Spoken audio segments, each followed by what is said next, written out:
নমস্কার। 5 দিন পর মিলবে স্পত্তি। চরম দাবদাহের মাঝেই দক্ষিণবঙ্গের কাল বৈশাখীর পূর্বাভাস।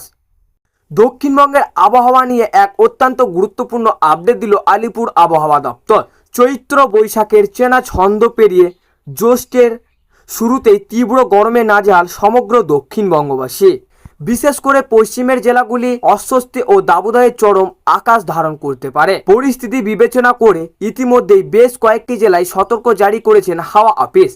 আবহাওয়াবিদরা জানিয়েছেন, এখন দিনের তাপমাত্রা কমার কোনো লক্ষণ নেই।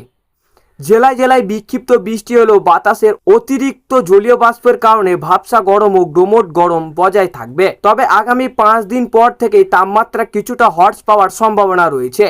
আলিপুর আবহাওয়া দপ্তরের পূর্বাভাস অনুযায়ী তাপমাত্রা খুব বেশি না বাড়লেও মূলত আর্দ্রতাজনিত অস্বস্তিকর কারণে সাধারণত মানুষের নাভিশ্বাস উঠছে। পুরুলিয়া, বাঁকুড়া, ঝাড়গ্রাম ও পশ্চিম মেদিনীপুরের মতো জেলাগুলিতে গরমের দাপট সবচেয়ে বেশি। দুপুরের দিকে রাস্তাঘাট কার্যত জলশূন্য হয়ে পড়ছে। হাওয়া অফিস জানিয়েছে, আগামী 5 দিন তাপমাত্রা তেমন কোনো বড় হেরফের হবে না। তবে তারপরে 2-3 দিনে দিনের পারদ প্রায় 2 থেকে 3 ডিগ্রি সেলসিয়াস পর্যন্ত নামতে পারে, যা সাধারণত মানুষকে কিছুটা স্বস্তি দেবে। এর মাঝেই আজ রবিবার পশ্চিম মেদিনীপুর, পুরুলিয়া, বাঁকুড়া, পূর্ব ও পশ্চিম বর্ধমান এবং বীরভূমে হালকা থেকে মাঝারি বৃষ্টি হতে পারে।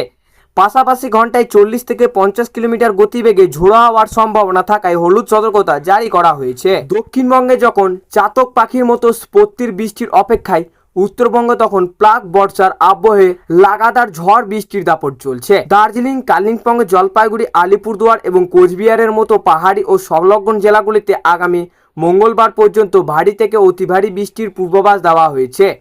বিশেষ করে আজ এই জেলাগুলিতে বেশ কিছু পকেটে 7 থেকে 11 সেন্টিমিটার পর্যন্ত ভারী বৃষ্টি হতে পারে।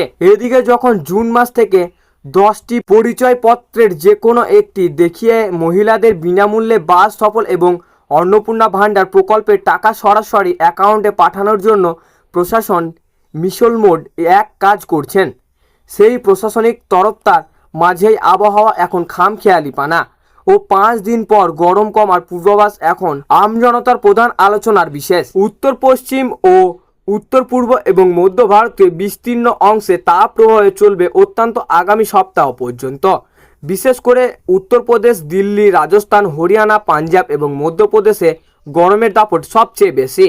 2 দিন আগে উত্তরপ্রদেশে বন্দিতে তাপমাত্রা পৌঁছেছিল 48 ডিগ্রি সেলসিয়াসে। দিল্লির একাধিক এলাকায় দিনের তাপমাত্রা 44 থেকে 46 ডিগ্রির মধ্যে ঘোরাফেরা করছে। একই সঙ্গে পাঞ্জাব, হরিয়ানা, ছত্তিশগড়, বিহার, ঝাড়খণ্ড, উড়িষ্যা, তেলেঙ্গানা এবং উপকূলীয় অন্ধ্রপ্রদেশও তাপপ্রবাহের পরিস্থিতি তৈরি হয়েছে। আবহাওয়াবিদদের উদ্বেগে আরও বাড়িয়ে রাতের তাপমাত্রা। দিল্লি ও উত্তর ভারতের বিভিন্ন এলাকায় রাতের পারও স্বাভাবিকের চেয়ে 4 থেকে 5 ডিগ্রি বেশি থাকছে, ফলে রাতেও মিলছে না স্বস্তি। দিল্লির রাতের সর্বনিম্ন তাপমাত্রা 31 ডিগ্রি সেলসিয়াসের কাছাকাছি ঘুরছে, যা অত্যন্ত অস্বস্তিকর পরিস্থিতি তৈরি করছে। মৌসুম ভবন জানিয়েছে, দিল্লি, হরিয়ানা ও চণ্ডীগড়ে 27 মে পর্যন্ত তাপপ্রবাহে চলবে। পশ্চিম রাজস্থান 25 থেকে 27 মে পর্যন্ত জারি থাকবে চরম গরম। বিহার, তেলেঙ্গানা, ঝাড়খণ্ড ও উড়িষ্যাতেও আগামী কয়েকদিন সতর্কতা জারি করা হয়েছে। তো সুপ্রিয় দর্শক, এই ছিল আজকের আবহাওয়া খবর। ভালো লাগলে লাইক করবেন এবং অবশ্যই চ্যানেলটিকে সাবস্ক্রাইব করে আমাদের সঙ্গে থাকবেন। আর এমনই লেটেস্ট আপডেট খবর পেতে আমাদের আকাশ কথা চ্যানেলের দিকে নজর রাখবেন।